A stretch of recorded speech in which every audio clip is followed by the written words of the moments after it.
Good evening friends, ETA business school में आपका स्वागत करता हूं। आज का बहुत ही इंपॉर्टेंट टॉपिक है, क्या सही है, एफडी या फिर ईटीएफ। देखिए फ्रेंड्स, इन्वेस्टमेंट के बहुत सारे ऑप्शंस हैं। बहुत सारे ऑप्शंस हैं। यदि आपके पास पैसा है और आप इन्वेस्टमेंट करना चाहते हैं तो आपके पास बहुत सारे ऑप्शंस हैं। कहते हैं कि जिसके पास पैसा होता है वो किसी की सुनता नहीं है, वो अपने हिसाब से चलता है और अपना इन्वेस्टमेंट करता है, चाहे उसे प्रॉफिट हो या लॉस हो। ठीक है, क्योंकि पैसे के साथ साथ क्या होता है कि या तो उसको अच्छी समझ हो जाती है या तो उसकी समझ बुझ जाती है। ठीक है, 80% लोगों की एकदम से जब पैसा आता है तो उनकी समझ बुझ जाती है, तो वो कई जगह पे, गलत जगह पे भी इन्वेस्टमेंट करना स्टार्ट कर देते हैं। और वो ऐसी जगह इन्वेस्टमेंट कर देते हैं जहां पर उनका फंड ब्लॉक हो जाता है। जैसे फॉर एग्जांपल, वो कोई प्रॉपर्टी ले लेते हैं, ऐसी प्रॉपर्टी ले लेते हैं कि जो प्रॉपर्टी शायद हो सकता है कि 20 साल बाद, 25 साल बाद उसका एप्रिसिएशन हो, 30 साल बाद हो। ठीक है, तो ऐसी प्रॉपर्टी में वो इन्वेस्टमेंट कर देते हैं, या फिर कहीं पर किसी को ज्यादा इंटरेस्ट के चक्कर में किसी को पैसा दे देते हैं, उसके बाद उसकी रिकवरी नहीं हो पाती, या अपना पैसा बांट देते हैं। ठीक है, कुछ ना कुछ पैसे के साथ कुछ ना कुछ वो कर देते हैं। तो फ्रेंड्स, मैं ये कहना चाहता हूं कि अगर आप एक अच्छे इन्वेस्टर बनना चाहते हैं तो आपको एनालाइज करना पड़ेगा कि आपके पास जो भी फंड है उसको किस तरीके से आप मैनेज करेंगे, किस तरीके से उसको इन्वेस्ट करेंगे। इन्वेस्टमेंट का ऑब्जेक्टिव होता है ग्रोथ, जो आपका पैसा है वो ग्रो करे। और दूसरा ऑब्जेक्टिव होता है सेफ्टी। आपका पैसा सेफ होना चाहिए। ये नहीं कि आपने सपोज ज्यादा इंटरेस्ट के चक्कर में किसी को दे दिया, लेकिन आपने रिस्क मैनेजमेंट तो किया नहीं। यहाँ पर आपने ये सोचा कि हाँ, मुझे 15% का इंटरेस्ट मिल जाएगा साल भर में, 20-25% का रिटर्न मिल जाएगा, लेकिन आपको ये तो समझ में नहीं आया है कि अगला आदमी आपको कितना बेवकूफ बना रहा है। आपका पैसा लेने के बाद वो वापस नहीं करेगा, तो वहां पर आपके लिए कितना बड़ा रिस्क हो जाएगा ये। तो इसीलिए आप अपने पैसे को प्रॉपर तरीके से मैनेज कीजिए और सही से इन्वेस्टमेंट का एक प्लान कीजिए, उसके बाद आप इन्वेस्टमेंट कीजिए। फ्रेंड्स, डाइवर्सिफाइड पोर्टफोलियो बनाना बहुत जरूरी होता है। जरूरी नहीं है कि आप अपना सारा पैसा एफडी के अंदर डाल दो, अपना सारा पैसा ईटीएफ के अंदर डाल दो। दिस इज नॉट ए वे कि आप एक ही चीज के अंदर अपना पैसा, सारा पैसा डाल दो। फ्रेंड्स, ऐसा होता है कि अपने पैसे को थोड़ा थोड़ा करके डाइवर्सिफाई जरूर करना चाहिए। और डाइवर्सिफाई करने के साथ साथ आपको ये भी देखना चाहिए कि कहाँ पर आपकी रिस्क फैक्टर कहाँ ज्यादा है, कहाँ कम है। इस तरीके से आप अपने फंड्स को ग्रो कर सकते हैं। तो यहाँ पर मैं से जस्ट एक कंपैरिजन करना चाहता हूँ कि एफडी के अंदर यदि मेरे पास 10 लाख रुपए हैं तो मैं ईटीएफ के अंदर मुझे क्या बेनिफिट होगा, या एफडी के अंदर मुझे क्या बेनिफिट होगा, क्या नुकसान होगा। इस चीज को हम कंपेयर कर लेते हैं। किसी सब्सक्राइबर का एक्चुअली कहना था कि सर, मैं ईटीएफ के अंदर अगर इन्वेस्टमेंट करूं तो मुझे क्या लाभ होगा, और अगर मैं एफडी के अंदर करूं तो क्या लाभ होगा। इसके लिए एक कंपैरिजन करके आप बता दीजिए कि किस तरीके से हमें इन्वेस्टमेंट करना चाहिए, कहां पर हमें ज्यादा लाभ हो सकता है। तो फ्रेंड्स, मैं प्रैक्टिकल एस्पेक्ट्स के हिसाब से चलता हूं। देखिए, सपोज मेरे पास 10 लाख रुपए हैं और मैं एफडी करता हूँ। ठीक है, मुझे ईटीएफ के बारे में नहीं पता, मुझे अदर इन्वेस्टमेंट्स के बारे में नहीं पता है, स्टॉक मार्केट के बारे में नहीं पता है, मुझे सपोज कुछ नहीं पता है। मैं सिर्फ ये जानता हूं कि एफडी होती है और गवर्नमेंट कुछ बॉन्ड्स होते हैं, नेशनल सेविंग सर्टिफिकेट्स होते हैं, किसान विकास पत्र टाइप के होते हैं। उसके बाद इन्वेस्टमेंट पोस्ट ऑफिस में भी होती है। तो बहुत सारी सिक्योर्ड इन्वेस्टमेंट्स होती हैं। ठीक है, बहुत सारे बैंक्स में अदर इन्वेस्टमेंट भी होती हैं, इंश्योरेंस की इन्वेस्टमेंट होती है। लेकिन उन इन्वेस्टमेंट्स में हमारा पैसा ब्लॉक हो जाता है। जैसे इंश्योरेंस है तो 15-20 साल तक आप अपना पैसा ब्लॉक करके रखोगे। ठीक है, it's not a investment, that is a insurance.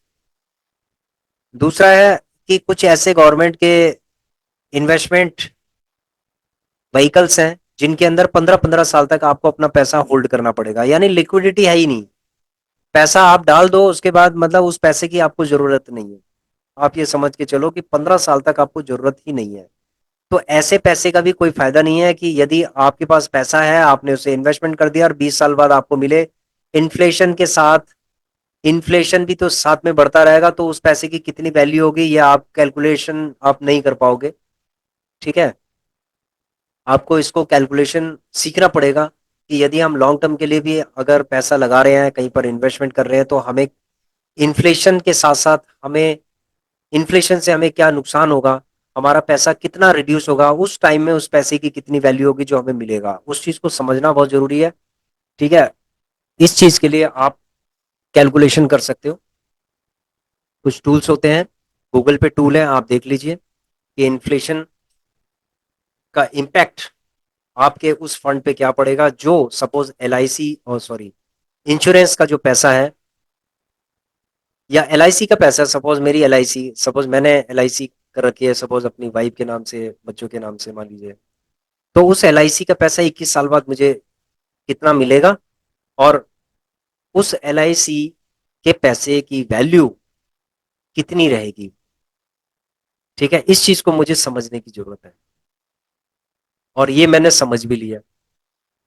यदि मैंने 15-16 हजार रुपए की साल भर की मैंने इन्वेस्टमेंट किया एल आई सी के अंदर, और मैंने 21 साल के लिए किया, तो 21 साल में लगभग 3 गुने के आसपास ये दे रहा है, यानी कि अगर मेरा 9 लाख के आसपास मैक्सिमम मेरे पास आएगा, यदि 3 लाख की मेरी इन्वेस्टमेंट है, तो मुझे 9 लाख रुपए मिलेगा 21 साल के अंदर। तो आप ये लगा लीजिए कि कितना परसेंट होगा। I don't want to calculate this percentage, मैं इस चीज को भी यहाँ पर रखना चाह रहा था इंश्योरेंस का, तो इसीलिए आपके सामने मैंने रखा।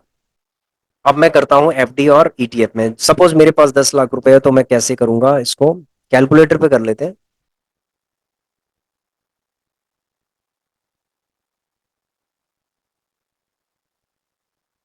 सपोज मेरा जो कैलकुलेटर है वो क्या कह रहा है, देखिए, अगर एफडी में 6 से 8% मतलब 7% आप लगा लीजिए, तो साल भर का मुझे 70 हजार के आसपास मुझे मिल रहा है।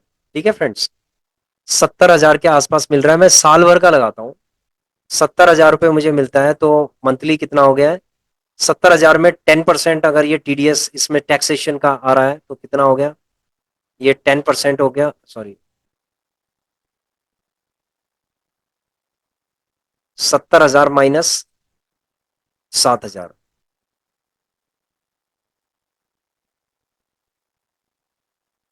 ये आपके पास 63,000 के आसपास आपके पास आएगा। 10 लाख रुपए लगाओगे तो आएगा। अगर मैं इसको डिवाइड करता हूं 12 से,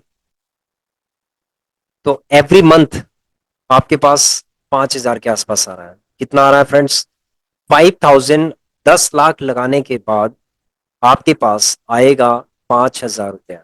ठीक है, आप ये समझ के चलिए 5 हजार रुपये आपके पास आएगा। अब मैं करता हूं ईटीएफ के अंदर कैलकुलेशन। ईटीएफ के अंदर मैंने सपोज 18% का मैंने किया है। ये कैसे किया है ईटीएफ के अंदर, देखो एफडी का तो बिल्कुल क्लियर है कि 7% से 8% के आसपास होती है, हमने जो कैलकुलेशन किया है रफली 5,000 के आसपास हमें मिलेगा। ठीक है, अब मैं यहाँ पर अपना जो एक छोटा सा माइक्रो लेवल का पोर्टफोलियो है, उसके अंदर मैं एक छोटे से पोर्टफोलियो के अंदर आपको दिखाता हूं कि ये देखिए यहाँ पर 5 महीने में इसने टोटल रिटर्न दे दिया है 11% के आसपास, यानी 5 महीने में 11% का रिटर्न है, तो मुझे लगता है कि 15 से 18% का रिटर्न साल भर के अंदर हो जाना चाहिए। ठीक है फ्रेंड्स, 15 से 18% के आसपास रिटर्न हो जाना चाहिए। मैं 16% के हिसाब से करता हूँ, कोई दिक्कत नहीं है, 18-20 भी हो सकता है ये। 16% के हिसाब से मैं रिटर्न करता हूँ, तो अगर मेरे पास 10 लाख रुपए हैं और मैं इसमें कैलकुलेशन करता हूँ 16% के हिसाब से,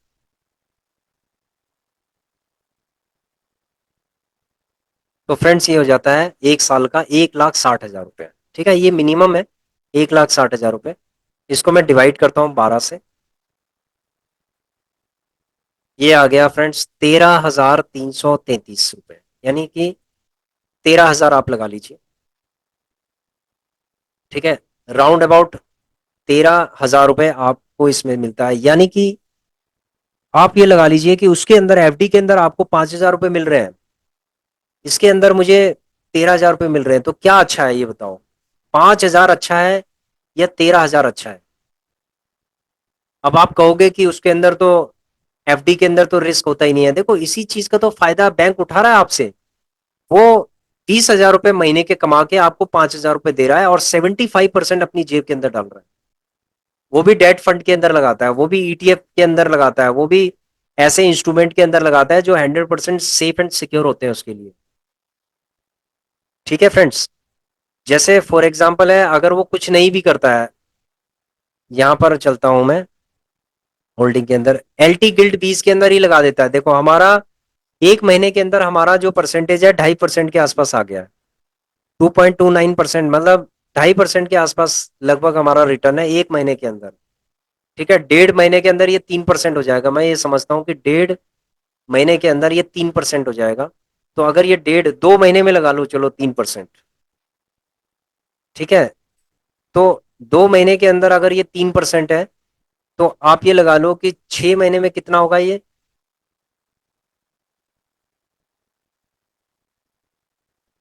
आप लगा लीजिए। यदि 2 मंथ्स के अंदर ये 3% आपको दे रहा है, तो इसका मतलब है कि 18% के आसपास इसका रिटर्न हो गया, लगभग 18%। तो ये मिनिमम आपको 18% तो दे ही रहा है। ठीक है, अगर बैंक को अगर 18% एलटी गिल्ड 20 से मिल रहे हैं, उसमें से पांच कितने, 6%, 7% आपको दे रहा है, तो सारा तो अपनी जेब के अंदर डाल रहा है वो। ठीक है, अब आप समझ गए होंगे फ्रेंड्स। इसके अंदर तो 100% सिक्योर है, ये तो इसके अंदर तो गवर्नमेंट का पैसा लगा होता है एलटी गिल्ड 20 में। अगर बैंक ने इसके अंदर भी अगर आपका पैसा लगा दिया, तो भी वो कितना परसेंटेज ले जाएगा, वो 75% तो ले जा रहा है प्रॉफिट का। ठीक है, 75 नहीं ले जाएगा तो 60% ले जाएगा, लेकिन वो आपसे ज्यादा पैसा कमाएगा। ठीक है, इसीलिए वो एनकरेज करते हैं कि आप इसके अंदर क्या कराइए, एफडी कराइए, 6 से 8% की एफडी कराइए। इसीलिए वो 7.5% की एफडी करा रहा है, कोई 7% की करा रहा है, तो एवरेज 7% है। ईटीएफ के अंदर मैंने आपको बताया कि अगर 5 महीने के अंदर अगर 11% का रिटर्न है, तो मेरे हिसाब से एक साल के अंदर, अभी 7 महीने और हैं, ये 18%, 17-18% के आसपास ये ओवरऑल रिटर्न आपको दे सकता है। और 18% के हिसाब से आपका 16% के हिसाब से आपका 13,000, यानी 15,000 के आसपास आपका आ गया। तो इसका मतलब है कि ये डबल आपको प्रॉफिट का आपको कितना दे रहा है, 5,000 रुपये एफडी में है और 15,000 इसके अंदर है। तो आप लगा लीजिए कि कितना परसेंटेज हो गया। आप अपने आप लगा सकते हैं कि कितना परसेंटेज हो गया, यानी 3 गुना आपको इसके अंदर प्रॉफिट है। ठीक है, तो अब आप अपने आप कंपेयर कर सकते हैं कि कौन सी चीज बेटर है।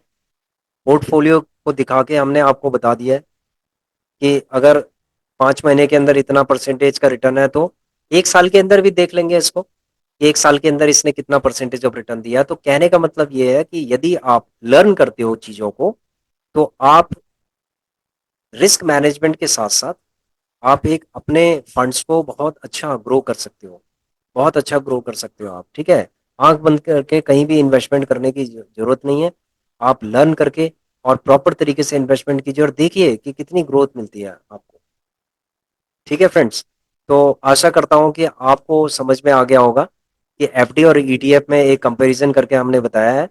और जिसमें भी आपको कॉन्फिडेंस आ रहा है वहीं पर आप इन्वेस्टमेंट कर सकते हैं, लेकिन थोड़ा थोड़ा करके कर सकते हैं, और एक पोर्टफोलियो, डाइवर्सिफाइड पोर्टफोलियो के साथ ही इन्वेस्टमेंट कीजिए ताकि आपका रिस्क मैनेजमेंट हो सके। ठीक है friends, thank you very much for watching our video. Please subscribe, share and like our channel so that the new subscribers or new visitors can understand the power of ETF. Thank you very much.